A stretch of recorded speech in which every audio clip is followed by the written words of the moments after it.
Hello and welcome back to Help Me Get a Job.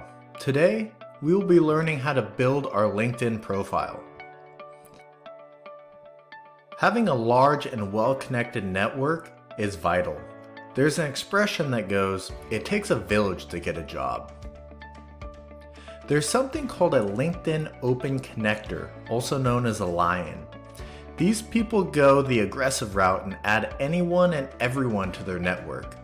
This is the fastest way to a large network, but not necessarily the most efficient.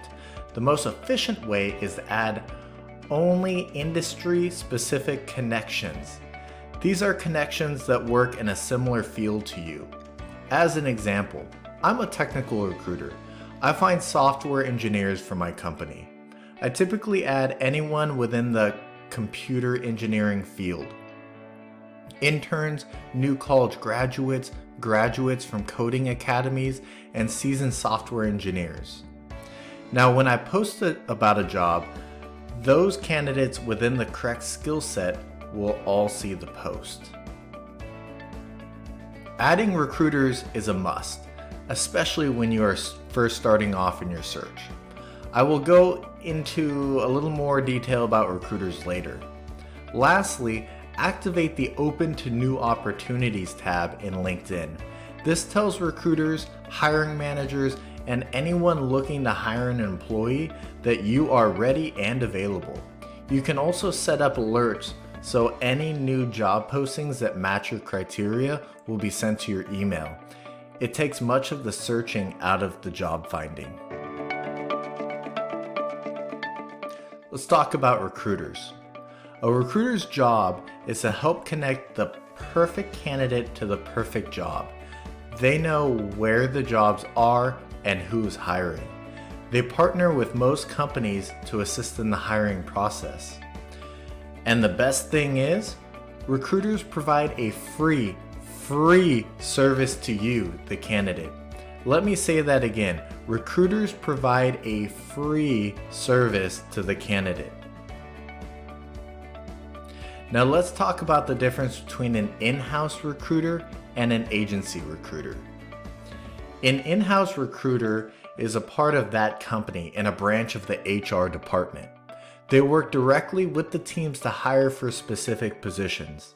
They often sit with or around the team so they can understand the company culture, the team structure, how the team operates, etc. Usually in in-house recruiting, they only have full-time roles to offer. Now on to agency recruiting. Agency recruiters work for a recruiting firm. This firm pairs with companies to help the companies hire candidates. They are not part of the company, but only assisting the company find talent. They are also the liaison between the candidate and the employer, meaning they help bridge the gap between you and the hiring manager. Agency recruiters typically offer contract and full-time roles. Now there's a difference between contracting or being a contractor and being full-time. Contracting means that you are a contingent or temporary worker helping the company with a project. Once that project is completed, your contract comes to an end and you must find a new one. Contractors are paid hourly, typically more than full-time employees. This is because you are, as a contingent worker, do not get the same medical benefits or paid time off as full-timers. There is an option for medical benefits through your employer, but not the company. As I mentioned, there is typically an end date to your assignment. Now on to full-time. As a full-time employee, you are an employee of the company. You are paid salary depending on the position, and depending on the position, you enjoy the medical benefits and paid time off as well. Overall, each have their pros and cons. As an example, many people love contracting because it gives them experience at different companies and the projects are always changing. You never really get tired of the same thing over and over and over again. On the other hand, many people prefer full-time as it's perceived as more stable and there is no end date to a project. Hey, to each is their own. Now let's talk about things to add to your LinkedIn. Always, always, always include your industry experience and duties. As a recruiter, my job is to view your profile and evaluate whether you have the correct skill set that the position calls for.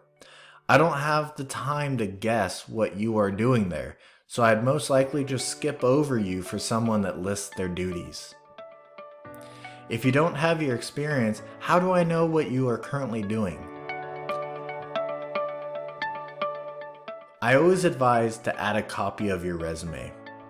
We will get into resume building in the future video, but add a resume.